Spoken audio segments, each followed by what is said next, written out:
Twilight.mp4 TV. The world is thinking. The way this book came about, it's interesting that there's a person here in the audience who's actually sort of responsible for this book. My brother Sam. Sam, wave your hand, Sam. This is Sam Barry. He sent me an email a couple years ago, and it said he had gotten a colonoscopy. Sam is younger than I am, but much more responsible than I am. And he actually got a colonoscopy when you were supposed to get a colonoscopy. And he said, I got a colonoscopy and they found cancer. And just to clarify quickly, he's fine. Are you not? You're fine. He's fine. They caught it early and they treated it, and he's doing great. However, it was it's a little bit scary.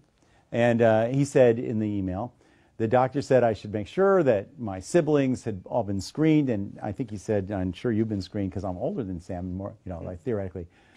Should have gotten screened way before. But of course I hadn't gotten screened. I never got a colonoscopy. I didn't want to. I was afraid to. I'm a coward medically. And my reason for not getting a colonoscopy was that I was afraid that it would consist of them sticking a tube 17,000 feet up my butt, which it did. That's exactly what it consists of. In fact, the big danger of the procedure is that the tube will go out of you and enter another patient. They have a guy with a hatchet there to cut it off, just in case it gets loose. But it really is nothing. Those of you who've had it, it's a lot like the 60s. They give you drugs, and you don't remember it. And it was actually almost a pleasant experience for me. The only kind of like bad part of the actual colonoscopy was that when they were just putting me under, and the doctor, Dr. Sable, was coming toward me, they had music playing in the procedure room, which is supposed to relax the patient, I think. Except that the song that came on as he was coming toward me was Dancing Queen,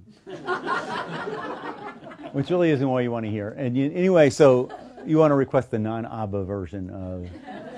But other than that, it's nothing. And I didn't even know that I'd had it when they woke me up. I thought I hadn't gone through it yet. I was ready to do it again, The worst part of it, those of you who've had this are aware, I'm sure, of this, but the preparation for the colonoscopy, because they have to clean you out. So they give you a nuclear laxative so powerful that your bowels travel into the future.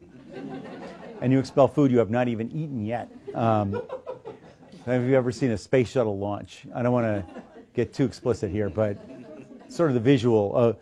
So anyway, I wrote an essay about it. I got a colonoscopy, and I wrote an essay about it, which appeared in the Miami Herald and other newspapers, and got quite a bit of traction on the internet, and I got a lot of reaction to it. In fact, I became sort of for a while there, the national clearinghouse for colon. I've had a lot more conversations with people about their colons than I really ever wanted to.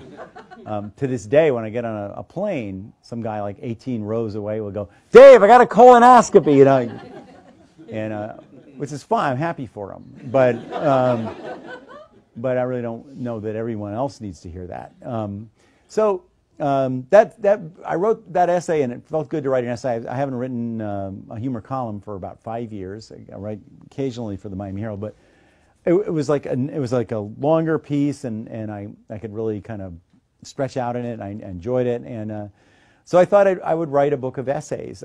That's the only one in this book that has appeared in print elsewhere. All the other essays in the book, they're new to this book, and I cover a wide range of topics. Vaguely, generally on the subject of getting older, but not really all of them. I have a vampire novel in there. I read I don't know, anybody here read the Twilight series? Well, yeah, I read it. And I was a little amazed. I didn't realize, you never know what girls want in a guy. I never knew. I still don't know. But apparently what they want, teenage girls anyway, want in a man is that he should have the same body temperature as a popsicle and want to suck their blood and be like 200 years old, and that's the ideal, according to. So anyway, I wrote a parody of a vampire. The other thing is really, those of you who've read it will appreciate this, I think, more than those of you who haven't. But the premise of the book is that there are these creatures, these vampires, who are beautiful, they're intelligent, they're cultured.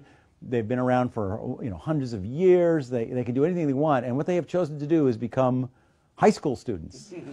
I don't think so. I just don't think that's what, if I had those qualities, that's what I would choose to do.